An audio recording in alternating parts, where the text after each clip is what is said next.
Shalom saudara sekalian yang dikasihi oleh Tuhan. Senang kita bisa berjumpa kembali di dalam ibadah online Gereja Suara Kebenaran Injil Pantai Indah Kapuk. Biarlah di pagi hari ini kita tetap bersemangat untuk memuji Tuhan. Dan kita juga akan bersekutu dengan firman Tuhan. Saya percaya kita semua pasti diberkati. Haleluya. Tarik aku dekat padamu. Biar ini menjadi kerinduan kita semua untuk hidup kita selalu dekat dengan Dia. Haleluya. Amin.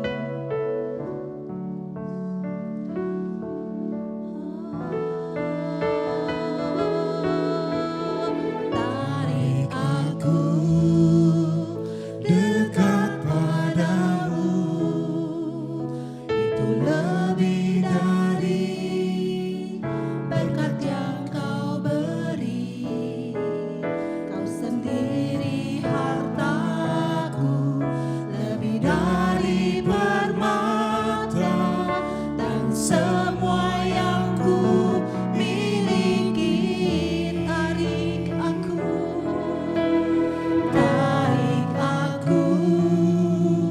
dekat padamu, Tuhan Yesus. Buatku mengerti, Biar kami mengerti segala kebenaran saja. rencanamu. Aku rela lakukan semua yang Kau inginkan. Bukti kasih pengabdianku. Sungguh siapakah aku ini Tuhan, tak lebih dari abu-abu.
Kau jadikan berharga di hadapanmu, milik kesayanganmu. Sungguh siapakah aku ini Tuhan, jadi bencana keindahan. Pada hari datangmu, Kau muliakan aku, tertanam di gereja-Mu. Sungguh siapakah aku ini Tuhan, tak lebih dari abu-abu. Kau jadikan berharga di hadapanmu, milik kesayanganmu. Sungguh siapakah aku ini Tuhan, jadi bencana keindahan. Pada hari datangmu, Kau muliakan aku, tertanam di gereja-Mu, tertanam di gereja-Mu, tertanam di gereja-Mu.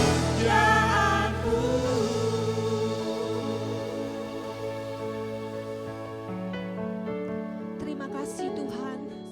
Terima kasih Bapa di surga, buat kesempatan kami boleh beribadah di minggu pagi ini bersama dengan gereja-Mu, Gereja Suara Kebenaran Injil.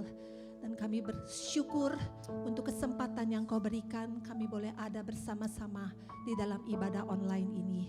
Biarlah setiap pujian kami dan firman yang ditaburkan selalu boleh memberkati kami dan hidup kami terus diubahkan dari hari ke hari. Terima kasih Tuhan, di dalam nama-Mu kami berdoa dan mengucap syukur. Haleluya. Amin. Bapak Ibu sekalian, saya percaya kita tidak pernah menjumpai pribadi yang istimewa selain daripada Tuhan Yesus. Kita percaya ketika kita berjumpa dengan Dia, hidup kita pasti diubahkan. Kita naikkan pujian ini. Tiada pernah ku jumpa. Haleluya. Dia pribadi yang agung, Dia pribadi yang luar biasa, yang sanggup mengubahkan hidup kita. Tiada pernah ku jumpa pribadi seperti Dia, yang mengasihi aku dengan kasih sempurna. Kini hatiku telah menjadi jatuh cinta, jatuh cinta, jatuh cinta padanya. Tiada pernah ku jumpa. Tiada pernah ku jumpa pribadi seperti Dia, yang mengasihi aku dengan kasih sempurna.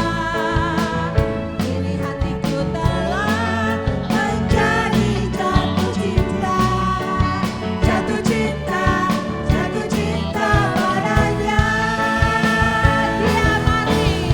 Dia mati gantikan diriku. Dia Tuhan juru selamatku.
kita.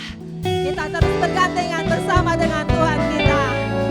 Amin. Haleluya.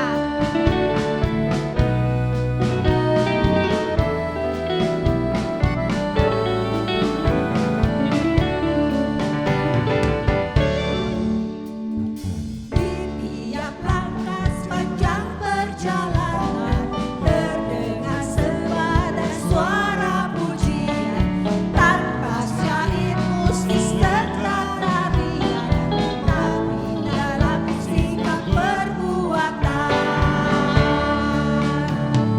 Di tiap langkah sepanjang perjalanan terdengar sepada suara pujian, tanpa syair musik serta tarian, tapi dalam sikap perbuatan. Kau lebih berharga dari semua permata, oh Yesusku. Kau lebih mulia dari segalanya, kekasihku. Tuhan matahariku, Tuhan matahariku, terang kehidupan, kerinduan di atas segalanya.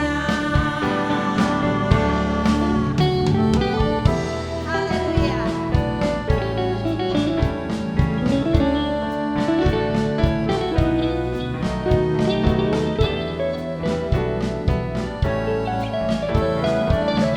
Di tiap langkah,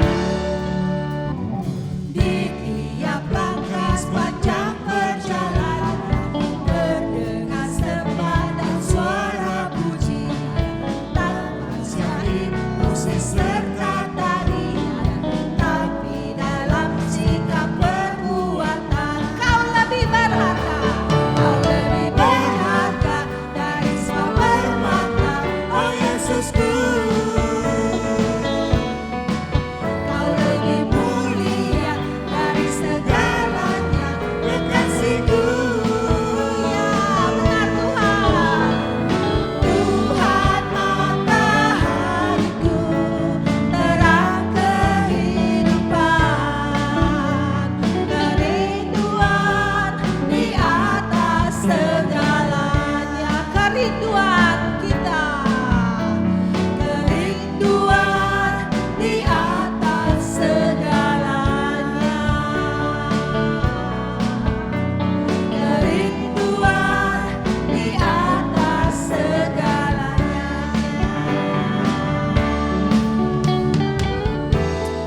Amin. Selalu menyenangkan Dia, kerinduan kita semua. Haleluya. Tiba saatnya kita akan bersama-sama mendengar kebenaran firman Tuhan. Biar hati kita selalu ingin menyenangkan Dia. Turuti dan taati firman-Nya. Demikian pujian ini kita akan naikkan bersama-sama. Haleluya.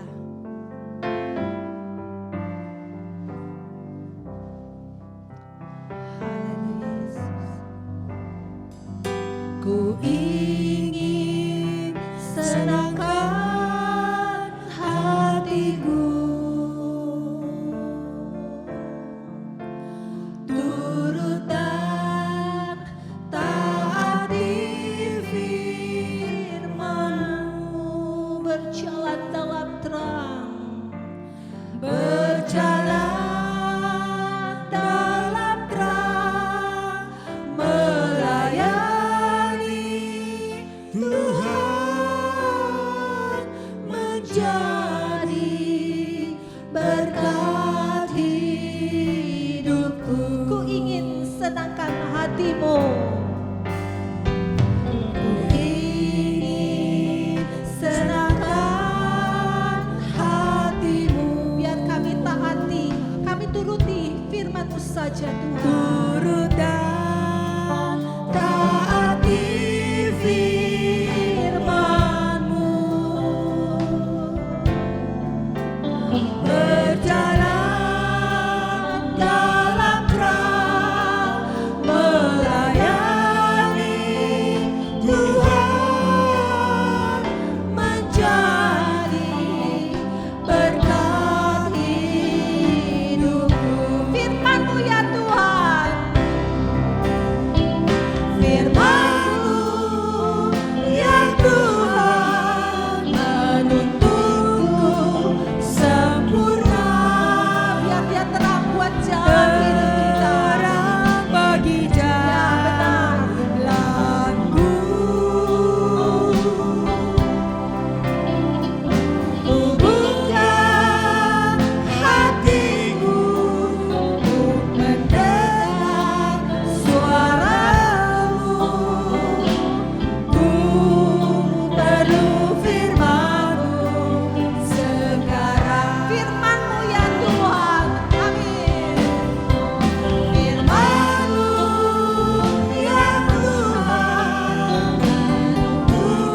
kami untuk kebenaran firman-Mu di pagi hari ini. Di dalam nama Tuhan Yesus Kristus, berfirman-Lah untuk kami Tuhan. Amin. Shalom Bapak Ibu sekalian, puji Tuhan. Kita bertemu lagi di minggu pagi ini untuk mendengar firman Tuhan. Setelah mendengarkan puji-pujian, kita akan belajar kebenaran di pagi ini. Untuk itu mari kita siapkan hati dan pikiran kita. Mari kita tundukkan kepala. Bapa di surga, layakkan kami semua mendengar firman-Mu. Urapi mulut hamba-Mu untuk menyampaikan kebenaran ini. Agar apa yang kami sampaikan sesuai yang Tuhan inginkan. Terima kasih Bapa, hanya dalam nama Tuhan Yesus kami berdoa. Amin. Bapak Ibu sekalian, kita sering mendengar frase lebih dari pemenang. Sudah banyak sekali khotbah-khotbah disampaikan lebih dari pemenang. Pagi ini kita akan belajar secara jujur apa yang dimaksud oleh firman Tuhan dengan istilah lebih. Engkau lebih dari orang-orang yang menang. Kita baca dahulu nas Roma 8 ayat 37. Mari kita baca. Tetapi dalam semuanya itu kita lebih daripada orang-orang yang menang.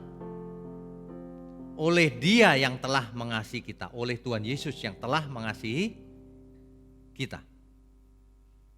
Satu ayat ini dicomot, dipakai, dikenakan pada diri setiap kita. Kita itu lebih dari pemenang katanya. Inilah kebiasaan-kebiasaan yang membuat banyak dari kita tidak berubah. Meskipun sudah menjadi Kristen puluhan tahun. Bahkan mungkin hari ini sudah tua ya. Kali ini kita harus jujur, kita harus belajar apa adanya. Ada sesuatu yang sangat krusial, yang sangat penting. Kalau manusia diarahkan ke arah yang salah, akibatnya hidupnya salah. Akibatnya ia tidak berkualitas di hadapan Tuhan. Mari kita belajar. Kita harus membaca setiap ayat Alkitab itu tidak boleh berdiri sendiri. Tidak boleh hanya satu ayat lalu memakai pikiran sendiri mengisi apa yang dimaksud. Oh, lebih dari orang-orang yang menang itu ya Pak, itu kaya raya di bumi. Punya rumah di bumi, rumahnya besar. Punya rumah di surga, rumahnya besar juga Pak. Diisi dengan berbagai macam pikiran yang dari dirinya sendiri. Oh, lebih dari pemenang itu ya Pak, jadi kepala bukan ekor. Oh, lebih dari pemenang itu ya Pak, bebas dari masalah ekonomi. Sehat, tidak pernah sakit. Kalau kena COVID pasti sembuh Pak. Wah, banyak sekali orang-orang yang mengisi cara membaca Alkitabnya seperti itu. Itu salah saudara semua itu. Membaca Alkitab itu harus melihat konteksnya. Sebab kalau tidak, salah semuanya percuma. Kalau kita membaca Roma 8 ayat 37, itu tidak bisa dilepaskan dari perikopnya. Konteks daripada perikop itu. Coba kita baca utuhnya bagaimana ya perikopnya itu. Roma 8 dari ayat 31 sampai 39. Ya. Kita harus menangkap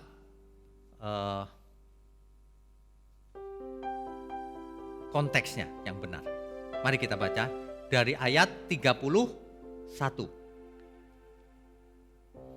Sebab itu, apakah yang akan kita katakan tentang semuanya itu jika Allah di pihak kita? Siapakah yang akan melawan kita? Seringkali orang memakai ayat ini, jika Allah di pihak kita, siapakah yang akan melawan kita? Seolah-olah hidup ini menjadi mudah kalau Allah di pihak kita. Pengertian-pengertian ini tidak tepat loh. Alkitab mengatakan itu ada artinya, tidak boleh pakai pikiran sendiri. Kalau gitu aku menang Pak, padahal malas hidupnya. Padahal tidak mau belajar, tidak mau berubah. Apa artinya? Mari kita lanjutkan lebih dahulu.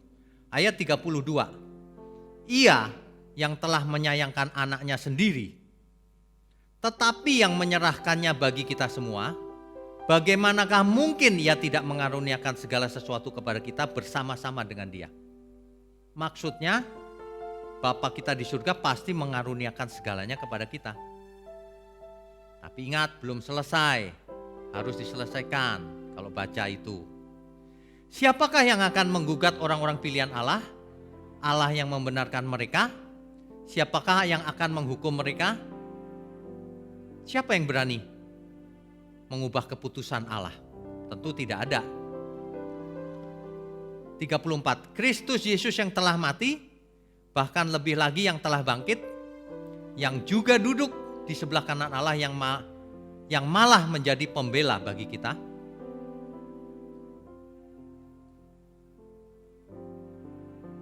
Siapakah yang akan memisahkan kita dari kasih Kristus? Nah, penindasan atau kesesakan, atau penganiayaan, atau kelaparan, atau ketelanjangan, atau bahaya, atau pedang, apakah semua itu bisa memisahkan kasih kita kepada Kristus? Seperti ada tertulis ayat 36. Oleh karena engkau, kami ada dalam bahaya maut sepanjang hari. Oleh karena Tuhan, justru kami ada dalam bahaya maut sepanjang hari. Kami telah dianggap sebagai domba-domba sembelihan. Karena Tuhan Yesus itu. Karena mereka mengaku mengikut Tuhan Yesus. Maka mereka menjadi dianggap sebagai domba-domba sembelihan. Dianiaya, dibakar, ditelanjangi, ditusuk pedang dan sebagainya. Nah, barulah ayat 37. Tetapi dalam semuanya itu maksudnya apa? Dalam penganiayaan yang tadi itu, kita lebih daripada orang-orang yang menang. Jadi dalam situasi penganiayaan yang demikian hebat, jemaat Roma disebut oleh Rasul Paulus lebih dari orang-orang yang menang. Menang terhadap apa? Terhadap penganiayaan itu. Imannya tetap di dalam Tuhan. Itu maksudnya menang dalam penderitaan, tetap taat, tetap beriman, tidak goyah. Itu maksudnya oleh Dia yang telah mengasihi kita, oleh Tuhan Yesus tentunya. Ya. Nah, sebab aku yakin ayat 38 bahwa baik maut maupun hidup, baik malaikat-malaikat maupun pemerintah-pemerintah, baik yang ada sekarang maupun yang akan datang, atau kuasa-kuasa baik yang di atas maupun yang di bawah, ataupun sesuatu makhluk lain yang tidak akan dapat memisahkan kita dari kasih Allah yang ada dalam Kristus Yesus Tuhan kita. Kalau membaca satu perikop harus lengkap begitu, baru ditarik konteksnya apa. Jadi jangan main ngawur saja, lebih dari pemenang Pak. Kita pasti jadi bos kalau di kantor. Kita kalau dagang pasti laris, kaya raya. Akibatnya teologi kemakmuran lahirnya. Fokus pada berkat jasmani. Bapak Ibu silakan periksa gereja masing-masing. Kalau mengajarkan berkat jasmani terus, yang dikutip ayat perjanjian lama terus, sebaiknya Bapak Ibu jangan di sana. Sebab iman seperti itu tidak akan bertumbuh. Akan menjadi bonsai, kerdil selama-lamanya. Membaca lebih dari pemenang diartikan lain. Padahal artinya adalah ketika dianiaya, mereka tetap beriman kepada Tuhan. Mereka tidak mau mengingkari imannya. Itu artinya disebut Rasul Paulus lebih dari orang yang menang. Kalau cuma orang yang menang di dunia untuk apa? Tapi ini lebih dari yang menang. Mengapa disebut lebih dari orang yang menang? Karena tidak bisa dipisahkan kasihnya. Kasih Tuhan, kasih Allah pada kita. Itu lebih dari menang artinya. Buat apa menang-menangan di dunia ini? Menang sementara. Kalau ini menangnya selamanya sampai di kerajaan surga. Ya, amin Bapak Ibu. Kita harus mempersoalkan menang itu menang dari apa? Menang seperti apa? Bukan seperti yang disampaikan selama ini. Menang dari persoalan ekonomi, menang dari penyakit, menang dari COVID, menang dari apa lagi? Menang dari kekuasaan politik. Bukan. Bertobatlah Bapak Ibu. Ya. Kita harus mengerti gambar besar kemenangan di Alkitab itu bagaimana. Jangan cuma Roma 8 ayat 37. Kalau cuma itu, menangnya itu menang dari bertahan dari penganiayaan. Tapi kita harus melihat gambar besar kemenangan seluruh Alkitab juga. Karena kalau kita kalah, kita tidak selamat. Menang itu apa yang dimaksud? Jangan tenggelam pada satu ayat, jangan tenggelam pada satu perikop bahkan. Satu perikop tadi ditangkap konteksnya itu baru satu perikop dari ribuan perikop yang ada di Alkitab. Makanya kita harus belajar seluruh Alkitab. Ya. Oke, jangan sampai terjebak di teologi kemakmuran. Di sisi lain, frasa ini bisa mengakibatkan pengertian seseorang meleset lagi ke sisi yang lain. Kalau tadi ke sisi harta dunia, matre. Kalau ini ke sisi yang lain. Apa itu? Membuat orang malas atau pasif hidupnya. Merasa sudah selamat. Contohnya, jika Allah di pihak kita, siapa lawan kita? Kan begitu kan? Ini orang-orang langsung yes, amin gitu. Padahal itu kalimat ayatnya adalah jika. Kalau. Masalahnya adalah apakah Allah ada di pihak kita? Kita di sini siapa? Mungkin gak Allah ada di pihak orang jahat? Tidak mungkin. Mungkin gak Allah ada di pihak orang malas? Tidak mungkin. Mungkin gak Allah di pihak orang yang karakternya tidak mau bertobat? Tidak mengerjakan keselamatan dengan takut dan gentar? Tidak hidup kudus? Mungkin gak? Tidak mungkin. Jadi Bapak Ibu kalau baca Alkitab itu jangan sembarangan. Jika Allah di pihak kita, siapa lawan kita? Pasti tidak ada lawan kita kalau Allah di pihak kita. Tapi benar gak Allah di pihak kita? Kalau kita masih berbuat dosa, Allah gak di pihak kita? Karena Kristus mati di kayu salib supaya kita tidak mengulangi dosa kita lagi. Supaya kita berkuasa atas dosa kita. Roma 8 ayat 31 ini, ayat ini. Itu ditulis oleh Rasul Paulus kepada jemaat di Roma. Bukan kepada jemaat di Jakarta. Bukan kepada jemaat di Indonesia. Bahkan bukan untuk jemaat di Roma zaman ini. Itu adalah surat yang ditulis untuk jemaat Roma zaman itu.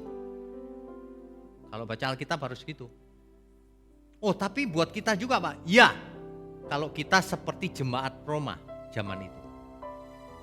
Imannya tak tergoyahkan di dalam Tuhan. Ya, ayat ini buat kita. Tapi kalau kita asal ngomong merasa selamat tapi tidak ada buktinya, karakternya tidak ada. Tidak melakukan kehendak Tuhan. Maka ayat ini bukan untuk kamu. Ini jika. Ya.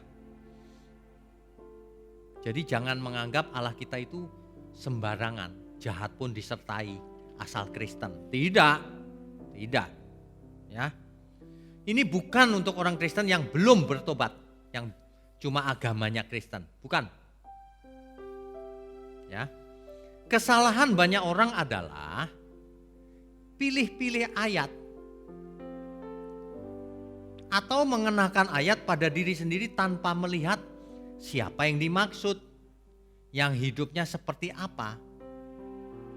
Contoh, kalau kita baca Roma 1 ayat 16 sampai 17. Roma pasalnya yang pertama ayat 16 sampai 17. Ini contoh ya, Bapak Ibu. Saya bacakan ya. Sebab itu aku mempunyai keyakinan yang kokoh dalam Injil.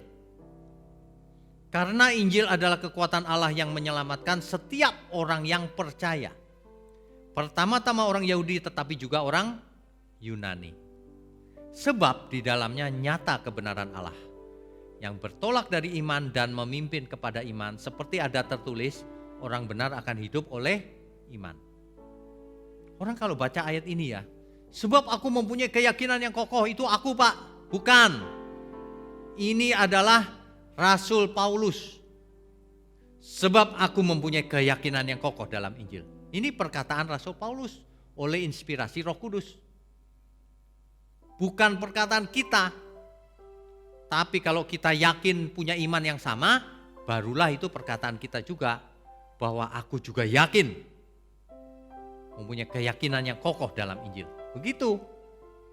Bapak Ibu punya keyakinan yang kokoh enggak dalam Injil? Kalau punya keyakinan yang kokoh, lakukan. Kalau enggak lakukan berarti enggak punya keyakinan. Ayat ini bukan untukmu. Ini artinya cara baca Alkitab itu begitu. Karena Injil adalah kekuatan Allah yang menyelamatkan setiap orang yang percaya. Bukan setiap orang yang Kristen, bukan. Yang percaya, yang hidupnya sebagai orang percaya. Pertama-tama orang Yahudi benar, tetapi juga orang Yunani dan seluruh dunia. Siapapun yang percaya. Begitu. Nah, ayat 17-nya jelas tuh. Sebab ada tertulis orang benar akan hidup oleh iman. Kita hidup oleh iman enggak? Banyak orang tanpa sadar kalau baca Alkitab terus merasa itu dirinya gitu. Padahal ayat ini ditulis supaya kita check up diri. Apakah aku sudah seperti itu? Sehingga ayat itu berlaku untukku. Kalau aku belum seperti itu, ayat itu tidak berlaku untukku. Orang benar akan hidup oleh iman. Nah, kita hidup oleh iman bukan? Kalau tidak ya ayat itu bukan untuk kita. Gak berlaku. Kok enak amat hidup sembarangan tapi mau dapat upahnya di surga. Gak bisa. Ya. Nah, begitu. Apa intinya dari ayat 16 dan 17 ini? Rasul Paulus yakin bahwa Injil itu kekuatan Allah yang menyelamatkan. Sehingga orang benar akan hidup oleh iman. Itu intinya. Siapa yang dapat mengenakan ayat ini? Yang jelas Rasul Paulus. Siapa lagi? Siapapun orang percaya yang seperti Rasul Paulus. Termasuk kita. Kalau kita seperti Rasul Paulus, hidup oleh iman, maka ayat ini juga buat kita. Ada amin? Ya, begitu ya. Contoh lain, Roma 12 ayat 1 sampai 2. Karena itu saudara-saudara, ingat kitab Roma adalah surat Rasul Paulus terhadap jemaat di Roma. Karena itu saudara-saudara, demi kemurahan Allah, aku menasihatkan kamu supaya kamu mempersembahkan tubuhmu sebagai persembahan yang hidup. Jadi persembahan yang benar bagaimana? Mempersembahkan tubuh sebagai persembahan yang hidup. Hidup yang bagaimana? Hidup yang kudus. Nangkap ya maksudnya ya. Dan yang berkenan kepada Allah. Itu adalah ibadahmu yang sejati. Ibadah yang sejati itu yang seperti itu. Orang yang mempersembahkan tubuhnya seluruhnya. Yang kudus, yang berkenan, yang menyenangkan Tuhan. Bukan yang hanya memberi persepuluhan. Udah memberi persepuluhan diminta balik lagi 100 kali, 60 kali, 30 kali. Aneh ini. Mau memberi perpuluhan atau mau berdagang? Ya. Baca Alkitab. Persembahan atau ibadah yang sejati itu mempersembahkan seluruh tubuh kita, seluruh hidup kita. Enggak cukup hanya 10%. Kasih 10%, sisanya tetap milik Tuhan. Ayat 2-nya. Janganlah kamu menjadi serupa dengan dunia ini, tetapi bertobatlah, berubahlah oleh pembaharuan budimu. Pakai akal budi kita, sehingga kamu dapat membedakan, sehingga kita bisa membedakan mana kehendak Allah, mana yang baik, yang berkenan, yang menyenangkan Tuhan, dan yang sempurna. Itu maksudnya, berkenan kepada Allah itu maksudnya yang menyenangkan Tuhan.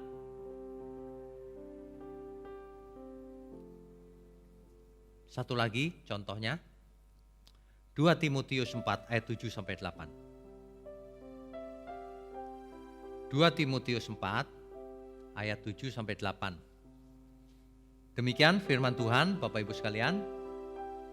Aku telah mengakhiri pertandingan yang baik. Aku telah mencapai garis akhir dan aku telah memelihara iman.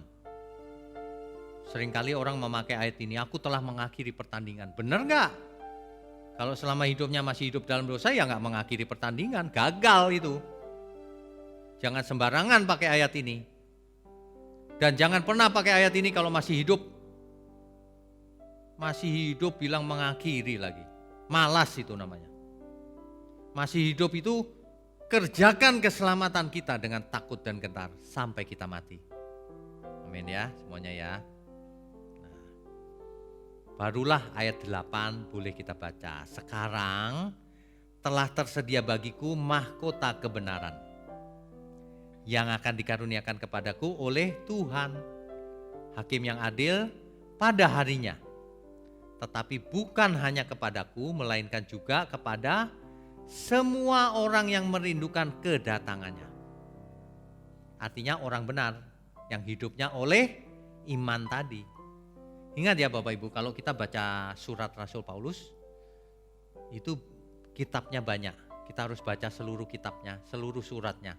Baru kita mengerti apa yang dituangkan oleh Rasul Paulus, oleh inspirasi Roh Kudus di dalam surat-suratnya. Ya. Jadi frase lebih dari orang yang menang dalam Roma 8 ayat 37 itu konteksnya adalah orang-orang Roma di zaman itu yang mempertahankan imannya meskipun dalam penganiayaan hebat. Dibaca saja ayat 35-36 tadi ya. Dianggap sebagai domba-domba sembelihan bahkan. Waduh, tidak ada harganya saudara. Jadi bukan soal menang sukses dunia. Ingat baik-baik itu. Disebut lebih dari orang yang menang sebab mereka tak terpisahkan dari kasih Allah. Mau dihargai berapa yang kita tidak terpisahkan dengan kasihnya Tuhan. Tak bisa dihargai dengan uang. Gak bisa. Makanya dikatakan lebih dari orang menang. Kalau orang menang cuma dapat hadiah piala atau mahkota atau uang. Gak ada yang lain. Tapi ini lebih dari orang yang menang. Dapatnya apa? Kerajaan surga. Udah amin ya. Itu. Nah, jadi kita harus cari dalam seluruh Alkitab. Jadi yang dimaksud menang apa? Salah satunya menang terhadap penganiayaan. Dalam kisah-kisah yang lain, menang harus dialami oleh semua orang percaya. Kita baca Ibrani 12 ayat 1 ya. Ibrani 12 ayatnya yang pertama. Saya bacakan ya. Karena kita mempunyai banyak saksi, bagaikan awan yang mengelilingi kita. Marilah kita menanggalkan semua beban dan dosa yang begitu merintangi kita. Dan berlomba dengan tekun dalam perlombaan yang diwajibkan bagi kita. Bapak Ibu sekalian, kalau baca ayat ini, ada perlombaan yang diwajibkan bagi kita. Dengan demikian maka konsep predestinasi salah. Seolah-olah Tuhan sudah membuat takdir bahwa ini yang akan jadi pemenang. Ini yang akan kalah dalam pertandingan itu. Itu namanya bukan pertandingan, itu sandiwara. Kalau pertandingan itu benar-benar berjuang, ada yang menang, ada yang kalah. Yang menang tidak ditentukan tapi harus berjuang, bukan ditakdirkan. Ya, jangan salah mengerti. Perlombaan yang diwajibkan. Marilah kita menanggalkan semua beban dan dosa. Semua beban dan dosa harus ditanggalkan. Harus. Itu sebab itu yang merintangi kita dalam memenangkan perlombaan. Yang merintangi kita untuk menang. Kita baca banyak ayat Bapak Ibu. Supaya kita semua biasa melakukan pembacaan yang benar. Jadi jangan malas baca ayat-ayat Alkitab. Terutama harus mengerti konteksnya. Filipi 3 ayat 10 sampai 14. Filipi pasal 3 ayat 10 sampai 14. Yang ku kehendaki ialah mengenal Dia dan kuasa kebangkitannya dan persekutuan dalam penderitaannya. Orang-orang zaman sekarang tidak mau menderita. Padahal kalau ikut Tuhan bisa menderita enggak? Bisa kalau diizinkan Tuhan. Ya. Di mana aku menjadi serupa dengan Dia dalam kematiannya. Tuh Pak, kita menjadi serupa. Bukan, itu Rasul Paulus. Ingat baik-baik. Ini Rasul Paulus. Kalau kita mau menjadi seperti Rasul Paulus, ya kita harus bersekutu dalam penderitaannya. Mengenal Dia dan kuasa kebangkitannya. Tidak boleh tidak mengenal. Nah, ayat 11 jelas tuh, supaya aku akhirnya beroleh kebangkitan dari antara orang mati, supaya dibangkitkan. Bukan seolah-olah aku telah memperoleh hal ini atau telah sempurna, melainkan aku mengejarnya. Bapak Ibu jelas gak sih kalimatnya? Rasul Paulus mengejar supaya menang. Mengejar artinya tidak ditentukan, dipredestinasikan oleh Tuhan. Tapi hasil perjuangan. Rasul Paulus mengejarnya. Ayat 13, saudara-saudara, aku sendiri tidak menganggap bahwa aku telah menangkapnya, tetapi ini yang kulakukan. Yang Rasul Paulus lakukan adalah, aku melakukan apa yang telah di belakangku dan mengarahkan diri kepada apa yang di hadapanku. Dan berlari-lari kepada tujuan untuk memperoleh hadiah, yaitu panggilan surgawi dari Allah dalam Kristus Yesus. Berlari-lari. Karena itu marilah kita yang sempurna berpikir demikian. Kalau yang gak sempurna ya gak bisa. Kita harus sempurna sehingga bisa berpikir seperti itu. Dan jikalau lain pikiranmu tentang salah satu hal itu akan dinyatakan Allah juga kepadamu. Kan begitu ya. Yang ayat 14. Dan berlari-lari kepada tujuan untuk memperoleh hadiah. Yaitu panggilan surgawi dari Allah dalam Kristus Yesus. Bapak Ibu kalau perhatikan apa yang ditulis oleh Rasul Paulus ini. Hidup ini penuh perjuangan. Kalah menang belum ditentukan oleh Tuhan. Tapi Tuhan menginginkan kita menang, semua kita. Rasul Paulus saja melatih tubuhnya. Ini sering disalah mengerti loh oleh banyak teolog. Di buku-buku, di komentari, banyak sekali yang salah tentang ayat yang satu ini. Perhatikan baik-baik. 1 Korintus 9 ayat 27. 1 Korintus 9 ayat 27. Rasul Paulus ya menulis demikian. Tetapi aku melatih tubuhku dan menguasainya seluruhnya. Mengapa Rasul Paulus berusaha melatih tubuhnya dan menguasai seluruhnya, kedagingannya? Jawabannya ada di ayat ini. Supaya sesudah memberitakan Injil kepada orang lain, jangan aku sendiri ditolak. Kalau Bapak Ibu baca di buku, di komentari ya, Rasul Paulus takut ditolak siapa ini? Jawabannya menurut buku-buku takut ditolak manusia. Takut menjadi sandungan bagi manusia. Salah. Kalau kita perhatikan teks asli Alkitab dan seluruh terjemahan yang ada akan ayat ini, 1 Korintus 9 ayat 27, 1 Corinthians 9 verse 27 ya. Saya bacakan ya. Terjemahan baru demikian. Tetapi aku melatih tubuhku dan menguasai seluruhnya, supaya sesudah memberitakan Injil kepada orang lain, jangan aku sendiri ditolak. Dalam terjemahan NIV dipakai kalimat demikian. I myself will not be disqualified for the prize. Jangan sampai aku sendiri didiskualifikasi sehingga tidak mendapatkan hadiah. Jangan sampai aku mengabarkan Injil nih, tapi aku sendiri ditolak, didiskualifikasi karena tidak berkualitas. Lalu ditolak tidak mendapatkan hadiah. Itu artinya. King James menerjemahkan demikian. I myself should be a castaway. Supaya aku jangan disingkirkan. Disingkirkan oleh siapa?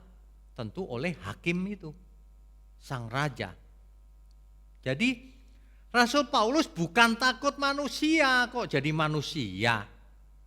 Rasul Paulus takut ditolak oleh Tuhan. Takut didiskualifikasi.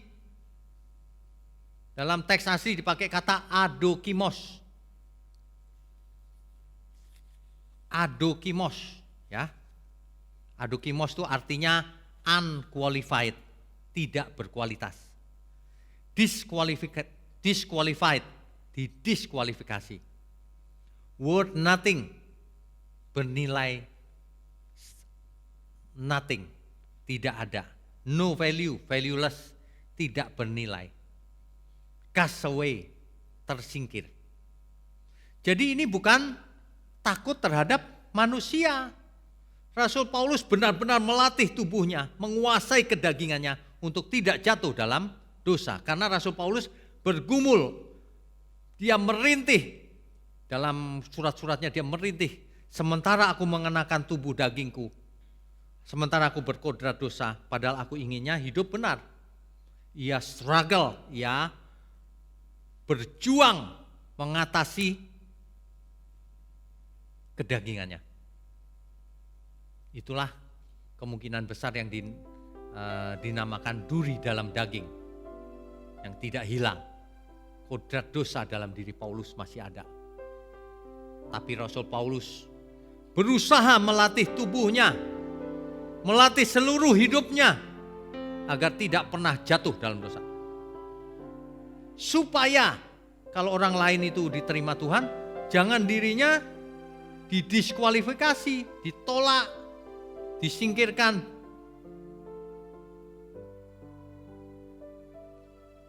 Jangan.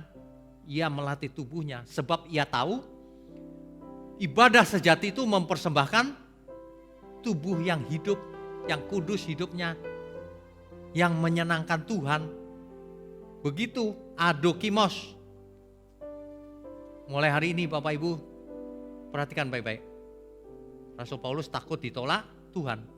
Demikian juga kita semua. Jangan kita takut ditolak siapapun, asal kita benar, asal kita tidak menjadi sandungan. Mereka menolak, Pak, padahal kita tidak punya salah. Ya sudah, jangan takut ditolak manusia, dijelek-jelekin manusia, diserang di YouTube, diplesetkan, dibunuh karakter kita. Jangan takut ditolak manusia, tapi kita harus takut kalau ditolak Tuhan. Amin. Ya, itu yang benar ayat ini artinya. Bukan takut ditolak manusia.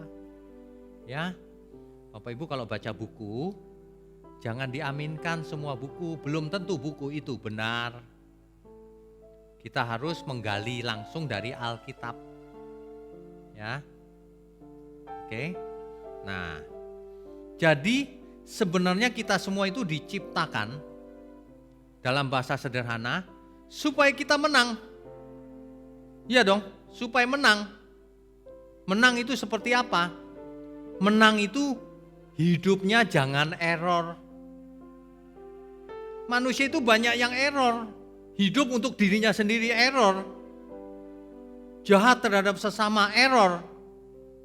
Padahal manusia dirancang, diciptakan, itu bukan seperti itu. Itu namanya error, sesat, rusak. Menang itu artinya menjadi seperti yang Tuhan inginkan. Sementara kita hidup dengan kodrat dosa.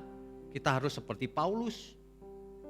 Aku melatih tubuhku supaya aku tidak didiskualifikasi. Kan begitu ya? Fokus kita harus satu, ibadah yang sejati, yaitu menyenangkan Tuhan. Ada amin ya? Jadi kita harus menyenangkan Tuhan, Bapak Ibu. Lagi-lagi kita harus menyenangkan Tuhan, berkenan bagi Tuhan. Ya.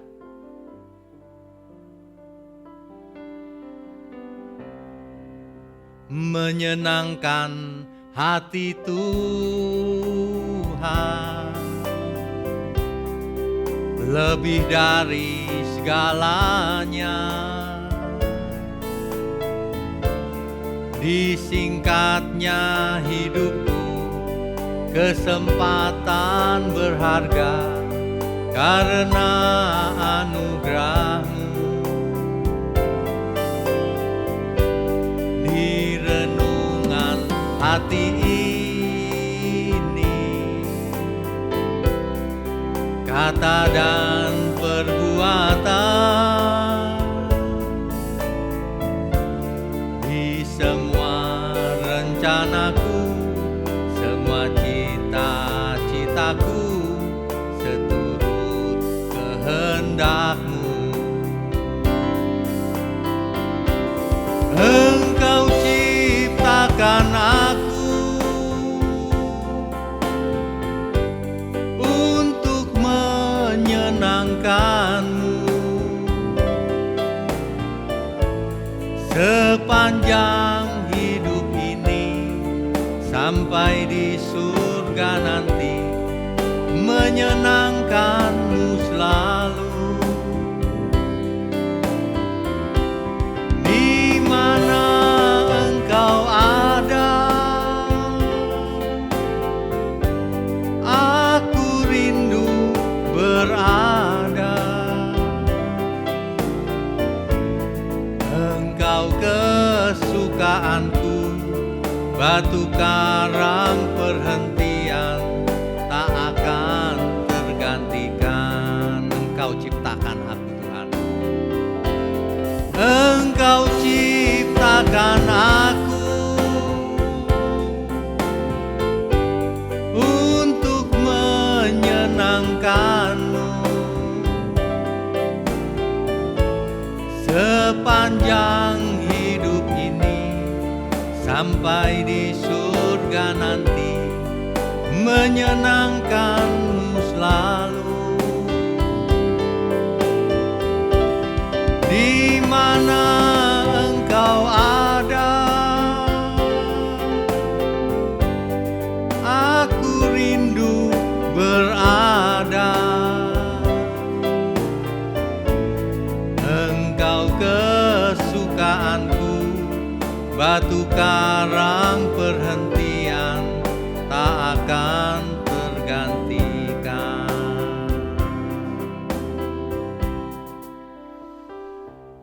Bapak Ibu sekalian, kita tidak punya pilihan. Kita harus menang. Di kitab Wahyu dikatakan barang siapa menang. Banyak sekali disebut barang siapa menang. Itu artinya ada yang kalah. Kita tidak punya pilihan lain, harus menang. Dalam penderitaan tetap taat, menang. Harus mati pun tetap taat, menang. Dalam pandemi pun tidak takut, tapi jaga kesehatan. Hidup bertanggung jawab. Kerja keras. Kalau hasilnya tetap segitu, tidak masalah. Yang penting Tuhan berkenan. Amin ya. Saya percaya kebenaran itu mengubah kita semua. Bapak Ibu sekalian yang baru mendengar firman seperti ini, tetap tekun. Setelah 3-4 kali mendengar pasti berubah. Pasti Bapak Ibu tidak bisa mendengarkan firman yang tidak benar lagi. Alami keajaiban Bapak Ibu. Mujizat yang sebenarnya itu. Bukan hanya sembuh dari penyakit, itu mah sederhana. Mujizat yang sebenarnya itu jika seseorang keras hati menjadi lunak karena kebenaran. Amin ya. Sesungguhnya kita diciptakan untuk menyenangkan Tuhan. Amin. Kiranya Tuhan memberkati kita semua dan kita berubah oleh firman-Nya. Bapak Ibu sekalian yang berada di ujung-ujung bumi, kita beruntung karena meskipun ada isolasi di wilayah kita masing-masing, tapi kita mempunyai teknologi yang sudah saatnya dipakai untuk pekerjaan Tuhan. Bapak Ibu sekalian, bagi Bapak Ibu yang mendukung program ini, baik dalam dana maupun doa, Tuhan pasti berkati Bapak Ibu. Bagi kita semua yang ikut serta membagikan firman ini kemanapun, ke saudara, teman, Tuhan pasti berkati Bapak Ibu. Sebab Bapa berjanji, Tuhan Yesus berjanji, barang siapa baik terhadap pekerjaan Tuhan, maka Tuhan pun akan baik kepada orang itu. Barang siapa memberkati pekerjaan Tuhan, maka Tuhan di surga akan memberkati orang itu. Amin ya. Amin. Mari kita angkat tangan kita. Kami sambut segala berkat, baik berkat jasmani maupun berkat rohani yang turun atas kita semua dimanapun kita berada. Di dalam nama Bapa, Putra, dan Roh Kudus. Kiranya Tuhan Yesus memberkati kita semua. Mari semua yang percaya katakan, amin.